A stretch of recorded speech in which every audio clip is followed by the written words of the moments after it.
When two of the world's biggest economies clash, the shockwaves are felt across the globe. But this time, it's not just about trade. It's about pride, power, and a message that neither side is willing to back down. Donald Trump's decision to slap a staggering 50% tariff on Indian imports sent ripples through the international community. For India, this wasn't just an economic strike. It was a direct challenge to its growing influence in global trade. Within hours, New Delhi's response was swift, bold, and unapologetic. As tensions mount, the stage is set for a potential trade battle that could reshape alliances, disrupt markets, and test the resilience of both nations. This is more than a tariff. It's a test of strength. Trump's move to impose a 50% tariff on Indian imports was not a simple economic adjustment. It was a calculated show of force. To understand the gravity of this, we need to step back and look at the psychology of power in global trade.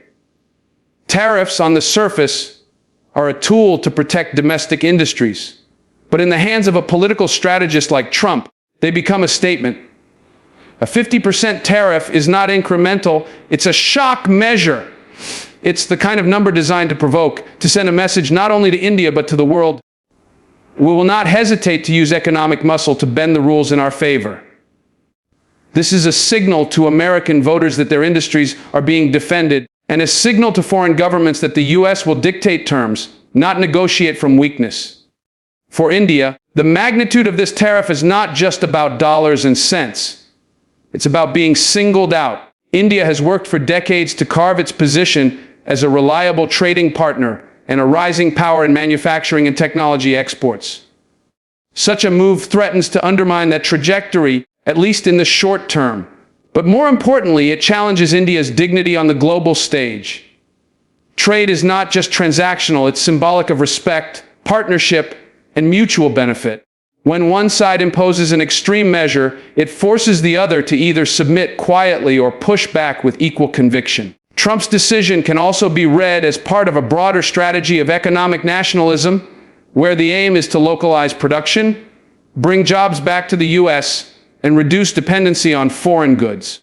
But the problem with targeting a country like India is that it's not simply a low-cost manufacturing hub, it's a growing geopolitical force with its own spheres of influence, alliances, and strategic leverage. When you hit a country like that economically, you're not just affecting trade numbers, you're testing its political will and its capacity for retaliation. And retaliation is almost inevitable in such scenarios.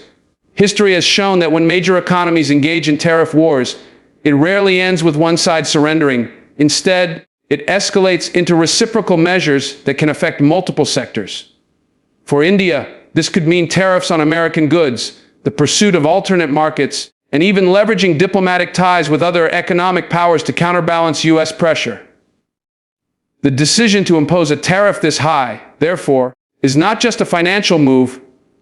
It's the opening move in a potential long-term strategic game, one where the players must calculate not just the immediate economic outcomes, but the political narratives that will shape public opinion at home and abroad. At its core, this moment reflects a truth about power. It is not enough to possess it. One must display it in ways that command attention. But displays of power also invite tests, and if the other side proves resilient, the display loses its intended effect. Trump's tariff may have been meant to put India on the defensive, but it could just as easily galvanize India into a position of greater strength. The outcome will depend not on the size of the tariff, but on the resilience and strategic ingenuity of the response. And in that, India may find an opportunity to turn a blow into a defining moment of assertiveness. India's response to Trump's 50% tariff wasn't just about defending its economy. It was about defending its identity as an emerging global power. When a nation like the United States attempts to exert economic dominance through such a drastic measure, the world watches closely to see whether the targeted country will fold under pressure or stand its ground. For India, this was a defining moment. A quiet acceptance of the tariff would have signaled weakness, potentially inviting further economic or diplomatic pressure in the future. On the other hand, a bold response would reaffirm India's position as a nation unwilling to be treated as a subordinate in global trade relations. The government's initial statements set the tone calm, measured, yet firm. They acknowledged the economic implications but framed the move as unjust and counterproductive to fair trade principles. This is important because in geopolitics, perception is as crucial as policy. By maintaining composure, India avoided the trap of appearing reactionary, something that could have been exploited in media narratives to paint it as overly defensive or irrational. Instead, India projected an image of calculated strength.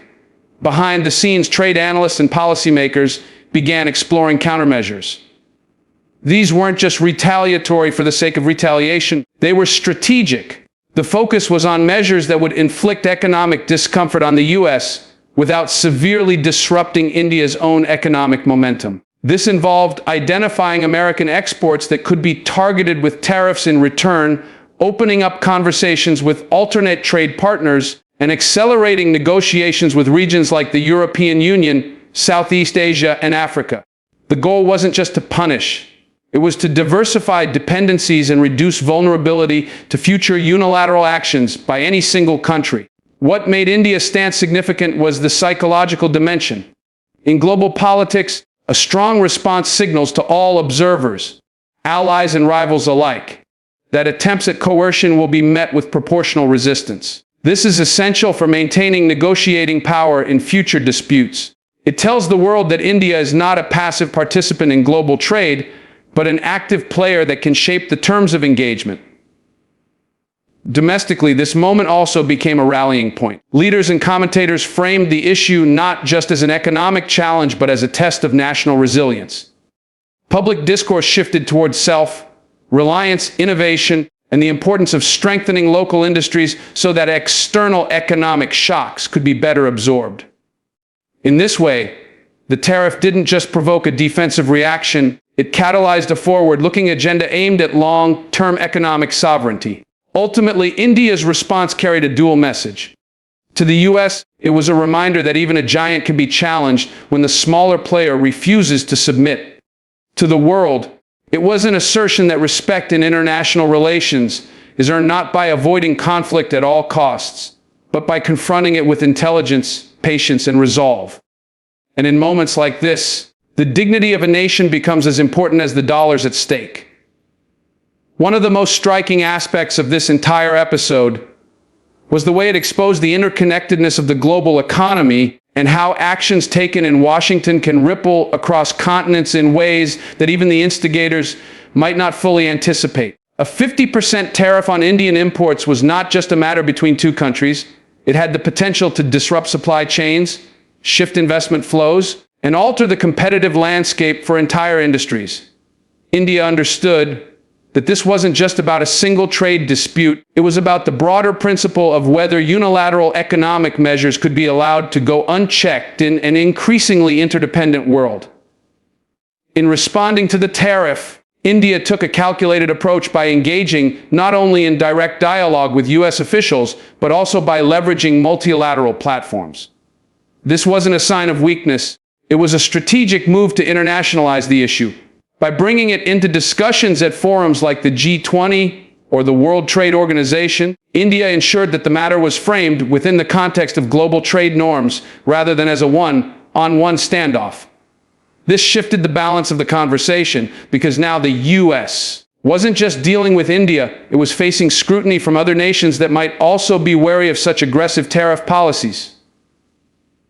On the economic front, the tariff forced Indian industries to reassess their market strategies.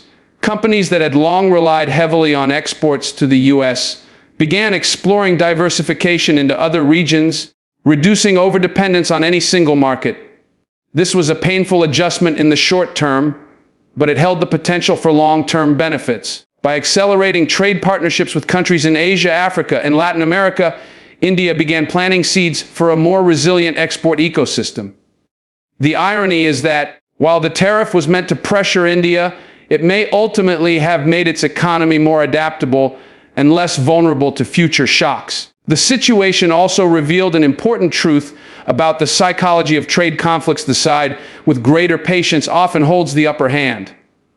While a 50% tariff might look like a knockout punch, such measures can backfire if the targeted country is willing to absorb short, short-term pain in exchange for long-term stability and respect. India signaled this patience not just through policy decisions, but also in its public communication. Officials spoke in terms of strategic response and mutual benefit, subtly indicating that India was not desperate for a quick resolution on unfavorable terms. Perhaps the deeper significance here lies in how this moment will be remembered in the context of India's evolving global role. In the past, developing nations often had little choice but to quietly accept unfavorable trade conditions imposed by larger economies. This time was different. By standing its ground, India demonstrated that economic sovereignty is not merely a slogan. It is a posture backed by deliberate action, strategic alliances, and the willingness to endure short-term discomfort for the sake of long-term independence. This episode will likely be studied in the years ahead as an example of how a nation can turn an attempted act of economic coercion into a catalyst for diversification, resilience, and greater influence in the global marketplace. In the grand scheme, the tariff was not the end of the story. It was the spark that lit a much larger conversation about balance, fairness, and respect in international trade. What emerged from this trade standoff was not just an economic lesson, but a profound statement about national dignity and the shifting nature of global power. India's response to the 50% tariff was not reactive in the sense of an emotional outburst.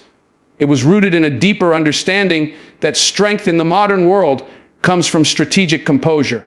Rather than escalating into a tit-for-tat spiral that could have harmed both economies, India balanced firmness with foresight, sending a clear message that it would defend its economic interests without losing sight of the bigger picture. This blend of resilience and restraint is often the mark of a nation that has matured into a confident global actor.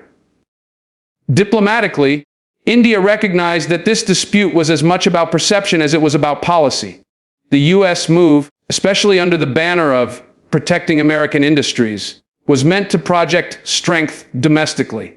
But India's counter-narrative, framed in terms of fairness, mutual respect, and the principles of global trade, appealed to the international community's sense of justice. By choosing its words and timing carefully, India avoided being painted as an aggressor, instead positioning itself as a responsible stakeholder, defending not just its own rights, but the very rules that underpin international commerce. This is why many observers noted that while tariffs are temporary, reputations built during such moments can last decades. Economically, India also played the long game. Instead of allowing the shock of the tariff to derail its economic plans, it used the moment to accelerate reforms and strengthen domestic capacity. This was a subtle but crucial point. If a nation can turn an external challenge into internal motivation, it not only survives, it thrives. There were renewed calls for boosting domestic manufacturing, enhancing value-added exports, and reducing dependency on any single export market. By channeling public and private sector energy towards self-reliance while still remaining engaged in global trade, India struck a balance that both reassured its citizens and impressed its partners abroad. There was also a psychological dimension to the response. In the theater of global politics, confidence is contagious. The calm, calculated stance taken by Indian leadership sent a signal internally that the nation was in control of its destiny. This had a rallying effect on public sentiment. People were reminded that India is no longer the country that must bend under pressure, but one that can negotiate from a position of equal standing. This kind of collective confidence is intangible, but it is often the invisible currency that determines how a nation navigates future crises. Ultimately, the most significant outcome of this confrontation may be the precedent it sets. By refusing to accept a unilateral, disproportionate measure without challenge, India underscored that the era of one-sided economic diktats is fading. In a multipolar world, power is not solely determined by military might or market size. It is shaped by the ability to project stability, uphold principles, and adapt with speed and intelligence. The tariff may have been designed to impose economic pain, but in the end, it became a stage on which India demonstrated the very qualities: resilience, strategic clarity, and diplomatic skill that will define its place in the world for decades to come. And in the quiet confidence of that moment lies the deeper truth. Strength is not just about how you strike. It's about how you stand.